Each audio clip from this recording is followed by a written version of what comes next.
All right, so this happened to Scott, and I don't know, I don't know why, because nothing has changed, and I literally finished a conference call right before this. So, can you guys hear me? If you could mention it in a comment, so I know that the issue was fixed. All I did was disconnect the audio and reconnect it, which I don't know. So let me ask in the chat here.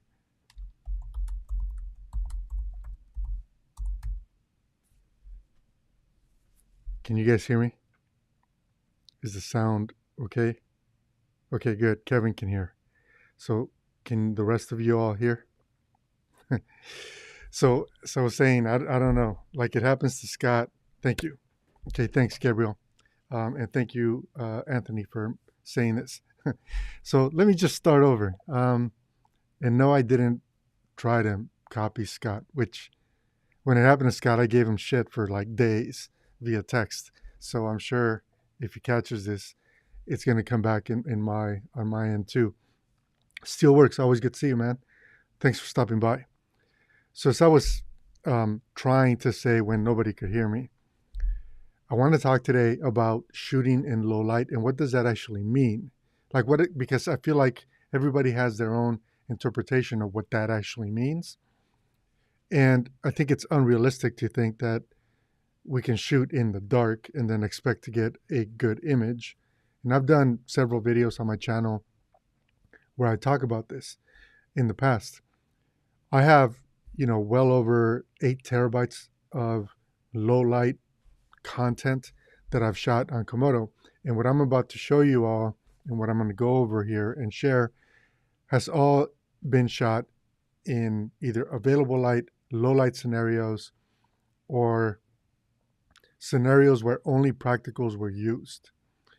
And one of the things that has always impressed me about Komodo is how well it does, in fact, handle some of these not studio lit environments and how that then resolves when you import it or add it into social media or YouTube or Vimeo or even broadcast television for that matter. So that's kind of what I want to talk about. And of course, we all know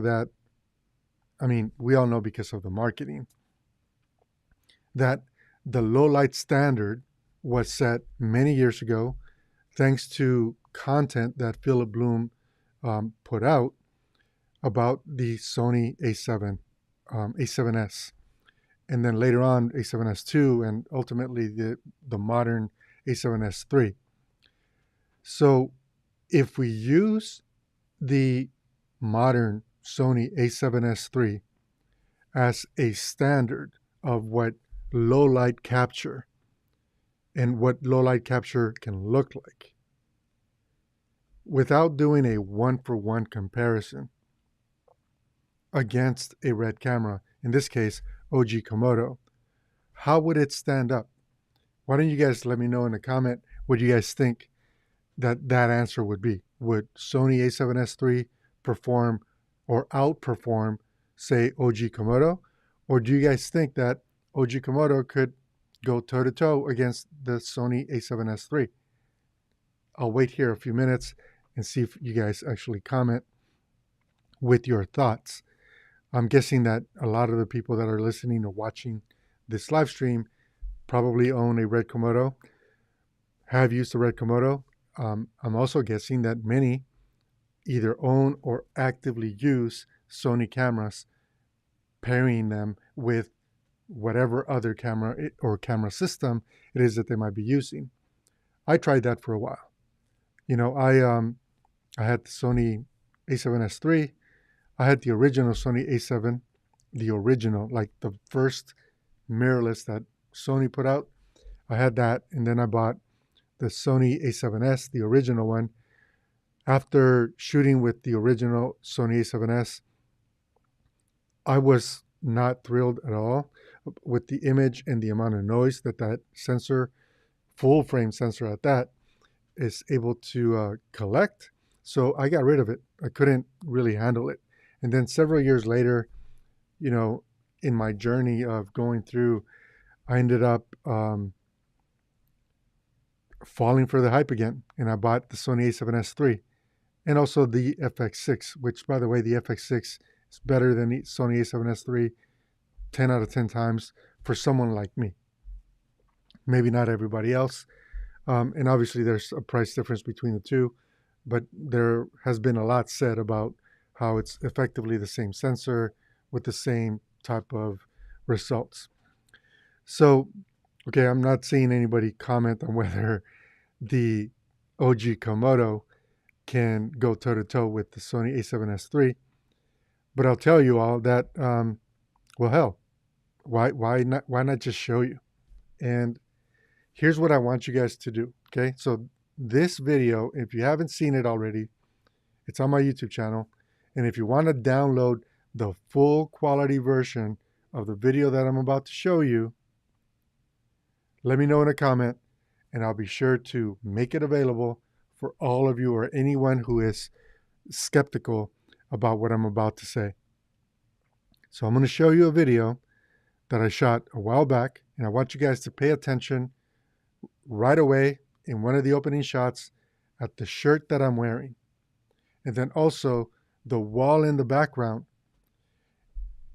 And then as you're looking at that, consider that it was shot with the Sony a7S III at ISO, I think 600 or 800, I don't remember exactly, but I think it was one of those two. And the reason why I had to go to that ISO was because there was too much light in the environment. So consider that the Sony a7S III is, for many people, the low light king and standard, mainly because of what I'm saying. Marketing did a hell of a job. And then also those Philip Bloom videos from the original Sony a7S have done a ton for Sony and real estate in people's heads about what that camera is capable of. So just keep that in mind.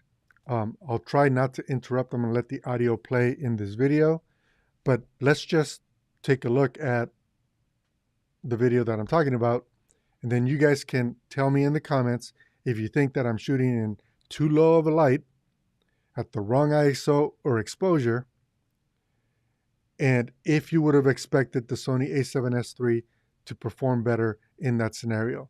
If you all can organize your thoughts as you're watching this and leave a comment, I'll be sure to read them and bring them on over.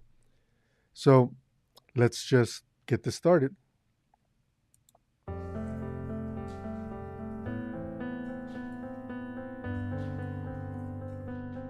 What are you working on? If you're not watching this, another YouTube video in full screen, you should. trying to organize my thoughts. On these two? Yep, Komodo versus the Canon C70. You can make that video. That doesn't make any sense. So I don't completely agree with you, but I definitely don't disagree with you. This is what people want to see. Do you use these two cameras on the same type projects? No, this is the reason why we have both. What if you had to pick only one? I'd go with Komodo, hands down, no question, Komodo all the way. Really? Yeah, I mean, look at it. It's got this little tiny, tiny body. It doesn't look so small with those big batteries. Yeah, well, I can actually hot swap these batteries. You cannot hot swap batteries on the C70. There's no need to hot swap when you have great battery life. Okay, that's fair enough. 2 card slots at affordable media. Can Komodo keep up? The CFast 2.0 cards are coming down in price all the time. And yeah, there's only 1 card slot in Komodo. How do you get audio into Komodo? Komodo is a digital cinema camera. And digital cinema still calls for external recording of audio. This cinema camera has XLR audio. Yeah, well, this cinema camera is a 6K camera. Can it do 4K 60 or 120 without cropping the sensor? No. Can the C70 do RAW? No. The DGO sensor captures 16 stops of total dynamic range. Yeah, well, this is a RED. And RED cameras are known for capturing 16 plus stops of dynamic range in red code RAW. Do you really want to talk about denoising? What about NDs? Autofocus? What about that tiny monitor? Is it good enough for critical focus? No, but Komodo allows me to monitor with my phone, or I could use like a real monitor, like a small HD. Building on to the camera to make it even bigger? I use a monitor on the C70 all the time. I don't think we have a 4K SDI monitor, do we? No, we don't. Just this past weekend, you had several critical focus challenges with the Komodo. Well, that's because I like to shoot shallow. And it cost you a full day of production. You know what? I don't care. I'm still Team Red. Canon's logo is red too. All right, so that was a fun little project that I got to shoot with Bert. Bert helped out. She stepped in. That was pretty awesome. That she was comfortable enough to do that with me. I didn't expect all the sass. That was a little extra. Um, but beyond the fact that that was a fun project to shoot, it was shot on the Sony a7S III. And if you were watching it on your phone, you're not going to be able to appreciate what it is that I'm talking about. But the amount of noise and the way that that noise is patterned is distracting enough to take away from the banter, from the back and forth, and then from the content that we were trying to deliver. The the noise on the wall is distracting enough for me to focus on the wall instead of focus on what is coming out of my mouth, Bert's mouth in that scenario. And the noise doesn't just affect, like my sweater or my sweat. Yeah, I guess it was a sweater. Um, it affected Bert's hair, my eyes. And like I said, if anybody is interested in downloading the full resolution version of that video, so you don't have to deal with, the compression piece and the way that everything else happens once we upload to YouTube, I'll be more than happy to make that video available so that you all can look at it full screen on your laptop, on your desktop, on your workstation, on your tablet, whatever. And you're going to see very quickly that the Sony a7S III, at least for someone like me, based on this idea that I had the Sony a7S III as the benchmark for what we can expect out of low light scenarios, it just completely shattered and fell apart.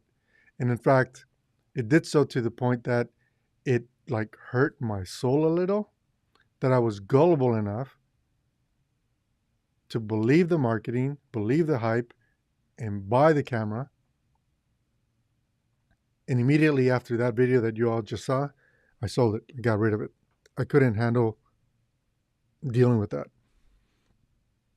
And because of the number of files that I had in that little tiny, sorry, I bumped the mic, in that little tiny, scene that you all just saw, I don't want to go through the denoising because I didn't want to fool myself into believing that the camera could produce something better than what it actually could.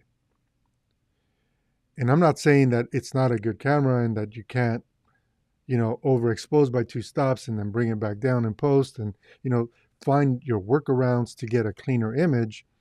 There are plenty of workarounds, but that's not what I expected.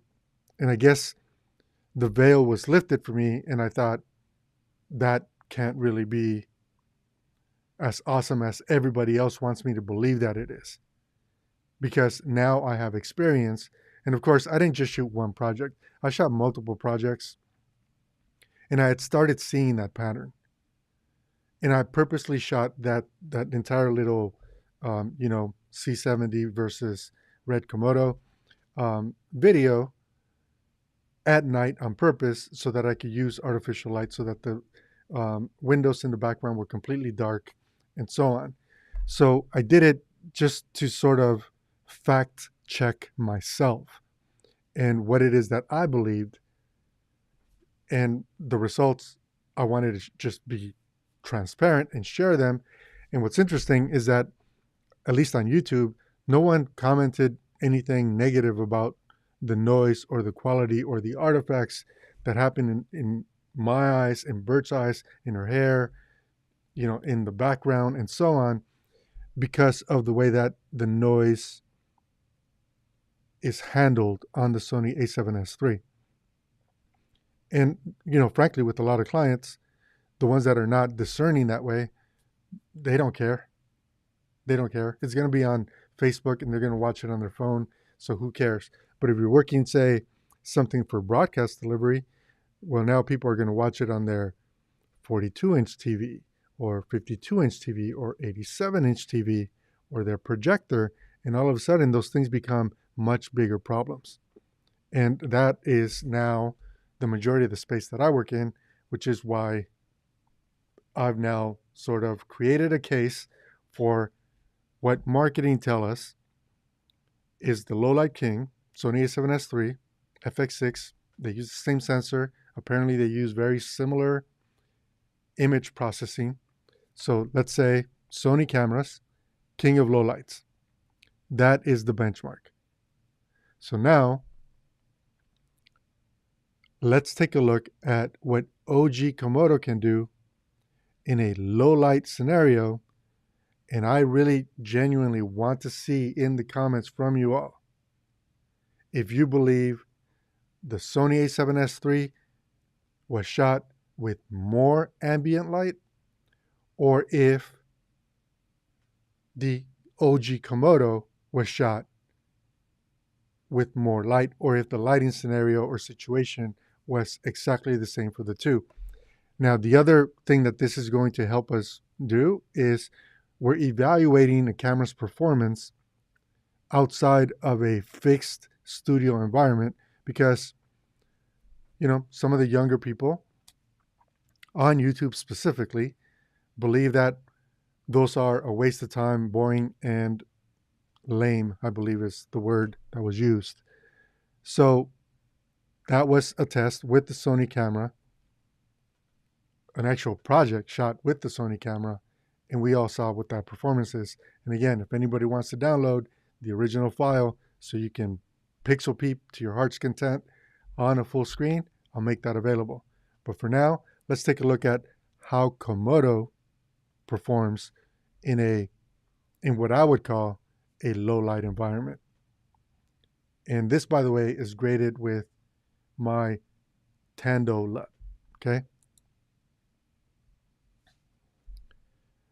So this building is over 400 years old. And what they do here is they take very fine sheets of wood and they create veneers out of them so that they can put these veneers, so these shavings of wood, onto finished pieces of furniture. So, for example, if a piece of furniture like a desk is made out of oak, maybe it's not solid oak from top to bottom, maybe it's got a veneer on top, and then the rest of it could just be lower quality oak, or oak that didn't have to go through all these intensive treatments. And what I'll tell you guys here, because I've already, obviously, I picked the shot to show here, is that even in the darkest area, right, so like above his head towards the background, where that electric pipe is kind of shining in the background, there is no noise in 6K, full resolution. I can tell you that I watched it in full resolution because I did that on my Pro XDR display, and that's a 6K display. There's no noise. I don't see any noise. Not in the gradients, not really anywhere. And I was just flat out impressed. So right now it's going to switch angles here in a second, I think. I guess he's got to run one more piece of veneer through here. But it'll switch angles, and then it'll show you an even deeper look into this area where they're processing these veneers. And you'll be able to see then a much better interpretation of gradients and how OG Komodo handles these gradients. And again, if anybody is interested in pixel peeping to their heart's content, this is the shot I was referring to. We can see down into the background, and there's a lot of detail back there, right? We can see the brick, and we can see all these textures and other stacks of veneers that are in the background. And what you're not seeing is a bunch of distracting noise, even if you're watching this at full resolution. And that's the real part that impressed me. Like, compared to the Sony a7S III, to what we just saw with, OG Komodo, I feel like the shots in the sequence that I shared, with Bert and I in the kitchen, talking about the C70 and OG Komodo, that was much better lit. It was a much better lighting scenario and environment than that basement in that 400-year-old building in southern Indiana. And Komodo ran circles around that Sony a7S III, in my opinion. I mean, if I see comments here, I'll bring them up, but I don't see any coming up where you guys are agreeing or disagreeing. So let me just show you how it was actually shot. So this is log, and I pushed the ISO to 3200 to get this exposure.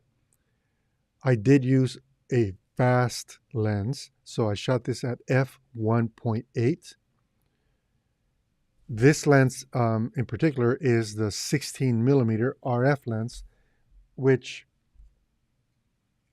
I don't have it here, but it's the cheap version of the Canon lens, RF lens.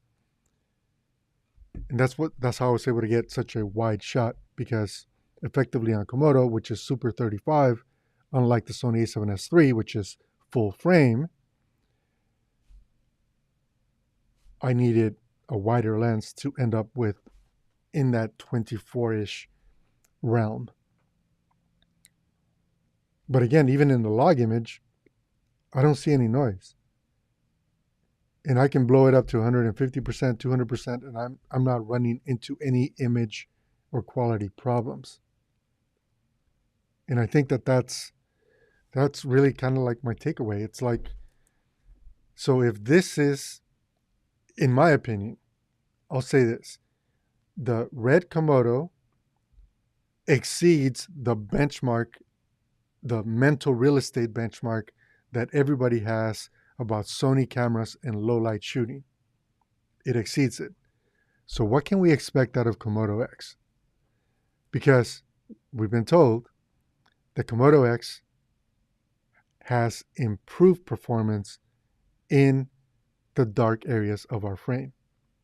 And I can tell you that from my experience at this point, it genuinely appears to get at least one stop better performance in those deep, dark areas. And I know that some people don't want to hear that. Everybody wants for it to just be a straight up marketing conversation, but it isn't. So Mike Jones, what lens did I use? Let me move this. What lens did I use on the Sony a7S III? I used the 24 millimeter prime, opened as wide as it goes, and I believe that's, I think it's, if it's not 1.8, it's 1.4, but that's the one I used. Okay, cool. So let me show you guys this version. So this is not graded with my Tando LUT. So this is graded with my broadcast LUT. So this is unstylized, right? So you can see in the calendar in the background, you can see that doesn't have that teal and orange look. And again, even in this super clean broadcast look, Komodo kicks ass. Right now, this is why you guys hear me talk so much about red cameras and why I love them so much, because it took very little effort for me to get this. And again, I pushed the ISO to 3200 so I can get this shot, because we're in the basement of a 400-year-old building where they're processing veneers for furniture. Which, by the way, if you guys don't know about Keith Fritz Furniture, you guys should check them out. Just know that Keith Fritz Furniture is out of my budget because I can't afford $60,000 for a desk. But they have some beautiful, beautiful, beautiful stuff. So, yeah, even with the broadcast LUT, I mean, to me, this is this is pretty nice. And again, I would say that I have a less workable lighting environment in this basement than I did in my kitchen, where I had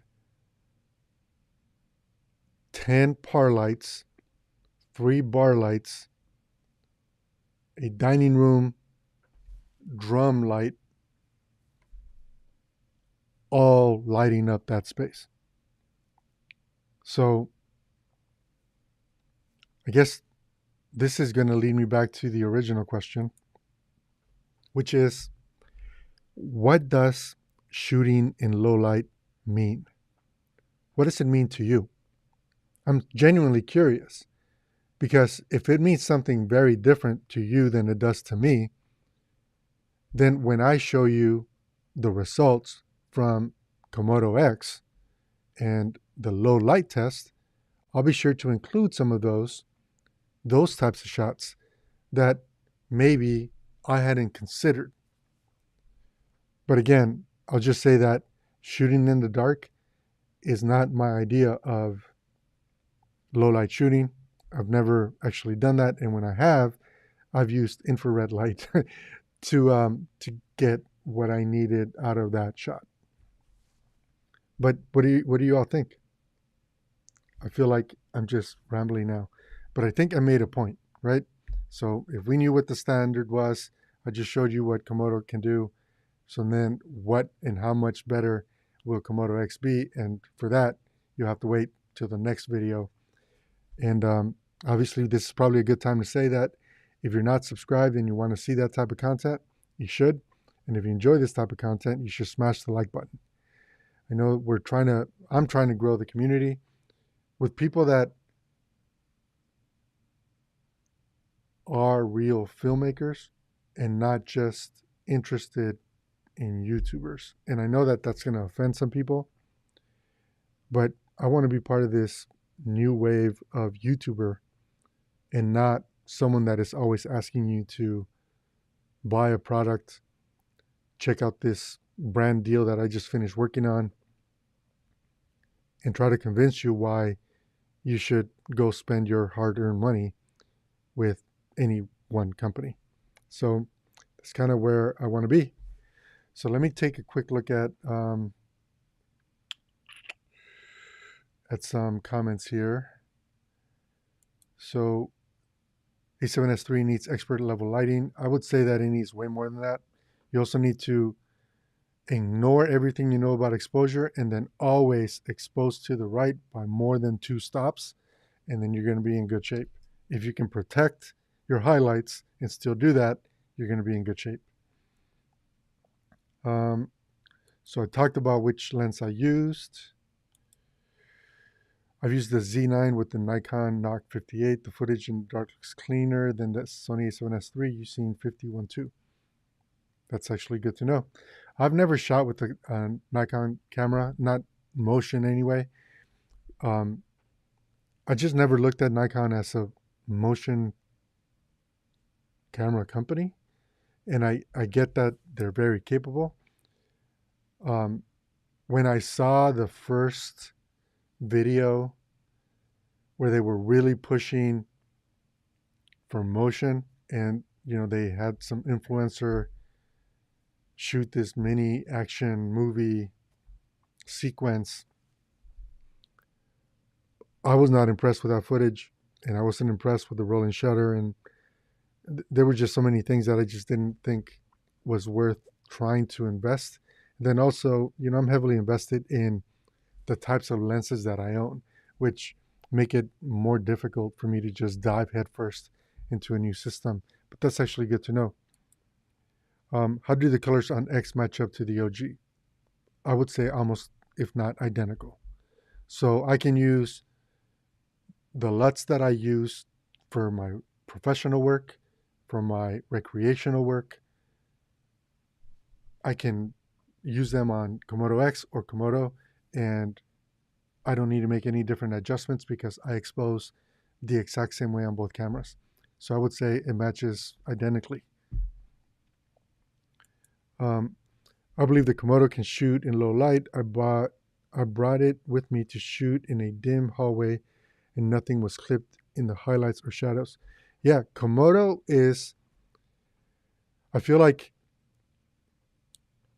a lot of people picked up Komodo, right? Because Komodo, as we all know, and we've heard Jared say multiple times, was originally made to be a crash cam. And it needed to be less expensive than the actual case that would hold a normal crash cam. So the price point for Komodo made it easy for a lot of people to step into the Red ecosystem and the Red workflow. And I think that when we see on social media or people that just want to get a bunch of clicks talking about everybody selling the Red Komodos or people putting up Red Komodo kits up for sale, is because they bought into the system too early, as in they don't have the clientele to support what they see as a significant investment. And two, which is probably the bigger of the two reasons, they never took the time to understand the camera and learn what the camera is capable of doing. Because once you understand what Komodo can do, what any Red camera can do for that matter, it's very difficult for you to say, I'm willing, I'm parting ways with it.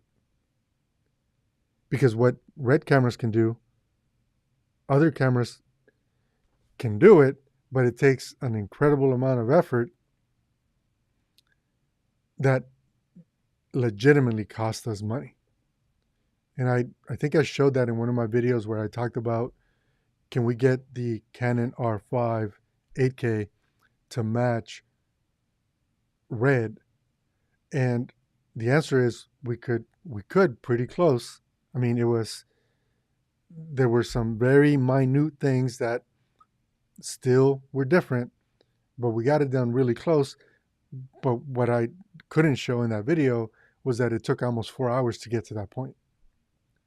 And that's the part where, again, once you wrap your head around how to expose a Red camera, what the camera is able to do, you can't get that type of image and result quickly and efficiently from other camera systems. And this is, again, one of the reasons why, like, I'm always going to choose Red for motion, even if I have other camera systems. Like, I have a C70 back there somewhere. Even if I have other camera systems for my commercial work, I'm going to shoot that on Red, until somebody comes up with something better than Red, which likely will be another Red camera. But I'm not going to shoehorn a camera system into my workflow because I think I'm saving money, because that's most of the time horseshit. It's not true. There is no time savings. There's no money savings, rather, when you're spending so much extra time rigging, sorting out workarounds, and then the workflow on the back end to make it fit. Let's see. What ISO did you use on the Sony a7S III? So it was either 600 or 800, and I don't remember exactly. Absolutely. Komodo OG is absolutely a beast. The sound on my A7S III is much, much better. What do you use for run and gun sound if you're shooting solo? So, Luke, I did a series on Komodo X of YouTube shorts, and there I went explicit with exactly what it is that I do for my audio. So on OG Komodo, I would set the gain, right, for channels 3 and 4, I would set it to negative 12 dB. And then if I need to run 2 lavs, I would use the, what's it called? The Deity RX Duo. and then bring in my wireless boom, like what you guys are seeing here.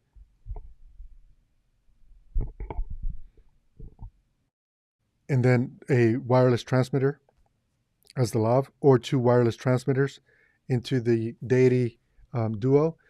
And if I was only needing 1 channel of audio, then I would leave the Deity RX Duo behind, and I would use my Sennheiser AVX system.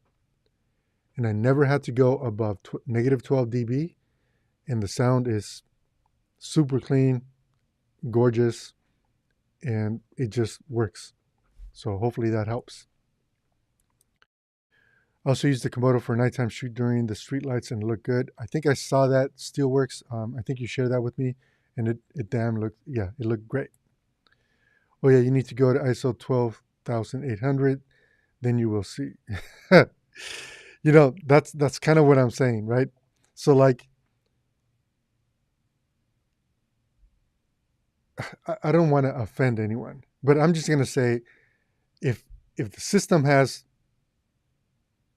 dual native ISOs, then shouldn't both of those ISO values perform equal? Or why do you need to go all the way to the top end so that then I can blow out all my highlights because I had lights that were exposed? Anyway, I'm gonna leave that alone. But whatever, to each their own. If you're happy with the Sony a7S III, awesome, keep using it. What lens? Cool. And yeah. Let's see. Thanks, mate. We'll check out those shorts and run some tests. Awesome. Cool. So I think I got through all the messages, and we've been doing this for a bit. Thank you, everybody, for joining. I really appreciate you all, and I really do think that Komodo is grossly underrated. And if you're on the fence about a RED camera and you want to save a little bit of cash, there's never really been a better time to pick up a Komodo, OG Komodo package. And if you take the time to learn the camera, you will not be disappointed. What high-end lenses are you using for big projects? So when I can afford it, Arri Master Primes. When I cannot afford it, I have an Otis set with EF mount, right? So Zeiss Otis, 3 different lenses. Those are like my mini Master Primes. And if I'm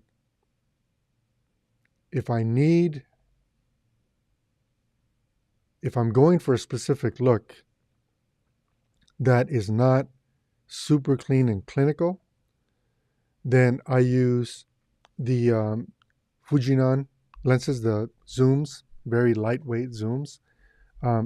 Those do a lot of commercial work for me. And if I need primes that are fast, then I use the Canon CNE primes.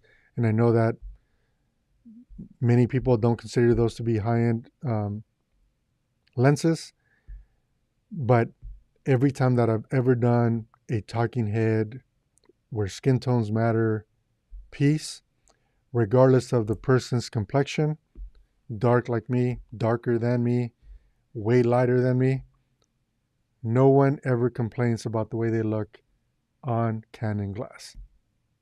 Not ever. It's never happened, which is the reason why I keep doing that.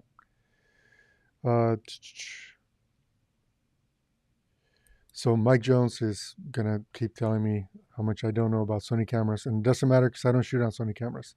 So I don't need to know it. I don't want to know it. I've moved on from Sony. X will never hold up to that.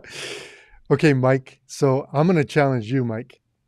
You pick a scene that you shoot and you tell me how you light it with your Sony a7S III at whatever ISO you want. And I will shoot a similar scene with same light ratios on Komodo, and then you and I can come on my live stream and compare each other's footage and let everybody judge it. If you want to take that challenge, my email is Carlos, CARLOS, at MediaOnQ, MEDIAONQ like queen.com. And I would love to take on that challenge with you because I know my camera, I know my lenses, and I am confident that I can produce a better image than anything a Sony a7S III can produce.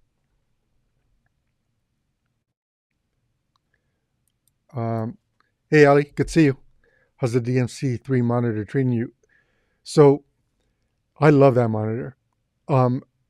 I tried going the other route, right? So I had the Cine 7 and needing to run the 3 cables, one for power, one for red control, and then the SDI. The way that I was rigging my camera made it a little bit more complicated. And I thought, well, I'll just try this monitor and see what happens. And very quickly, the operating system for red control on the DSMC3 monitor is different than the red control operating system on the Indy 7. Because we get like dedicated, first off, we got dedicated buttons on the side that you can map to whatever you want. So like I like to use false color, zebras, I can map those buttons. The other thing is that the touchscreen also has soft touch buttons, similar to what we used to have on the original Red Pro monitor. So if there are other functions that I need to get to quickly, I can map those to those soft functions. And then, of course, the UI is different to the point where it has a dedicated AF on and off toggle. So it's got a little software button that you touch it, turn on autofocus, you touch it again, it turns it off. And the ease of use is just so much better. So I'm really happy and I'm glad that I went with the DSMC3 monitor. I'm not sure that I could go back at this point.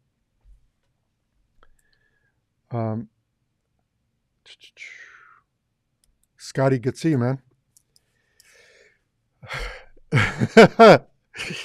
I'm just being real, man.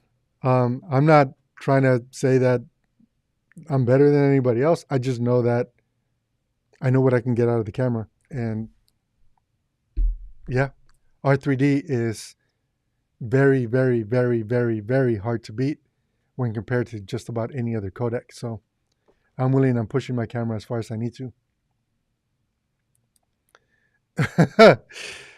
Exactly. I'm not gonna go. I'm not gonna say that. That's actually a good idea. $20 on Carlos.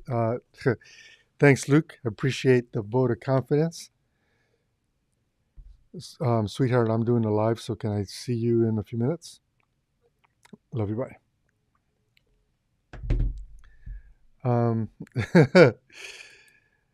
Did you finish the R5C color LUTs? Yes, they're available. So all you have to do to download the upgraded version is log into your Gumroad account, and you should be able to download the new file. It should be there. Pretty easy. Let's see. Awesome. Soft buttons are so underrated. Soft buttons are cool. Yeah, I really like that. It made it completely worth the investment. I would too at this point. Still works. I think a lot of us on this live stream and a lot of the people that follow this channel would like to see that. And yeah, I won't back down. And if I lose, I'm comfortable losing, right? Because if we all learn in the process, we all win. So I'm cool with that. How big is your shoot team, or you solo a lot? So our small teams are 3 people. Our large teams are 5, and we run 3 crews simultaneously. So for us, every camera has 2 people assigned to it. So if we're doing a multicam shoot, and we say we're going to bring out all 3 cameras, so like 2 OG Komodos and the Komodo X, then we will bring 6 people out, and likely we'll bring probably 9 people out to help us with you know, the production if it's that big. If it's a live event, then for live events, I guess that would be the difference, where we have me as the director, and I'm just using the Red Control Pro app on my iPad Pro, so I can see what each camera is doing, and then I have one person operating each camera. That allows us to do live events in a more budget-friendly way. But for commercial shoots, yeah, minimum 2 people per camera. If I can afford it, 3 people per camera. And we're not at the point where we've hired a dedicated sound person, but I think that has to be our next step, because at this point we're all just messing with sound, and it would be awesome if we just had one person that was just hyper focused on sound. Okay, cool. So I think the comments have died down. Thank you again for everybody for stopping by. Hopefully this was somewhat enlightening. I'm going to end with, hopefully we see the challenge. And if you guys want to see Komodo X performing in low light, be sure to subscribe. You enjoyed the content, smash the like button, and I will catch up with you guys on the next one. Take care.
Down.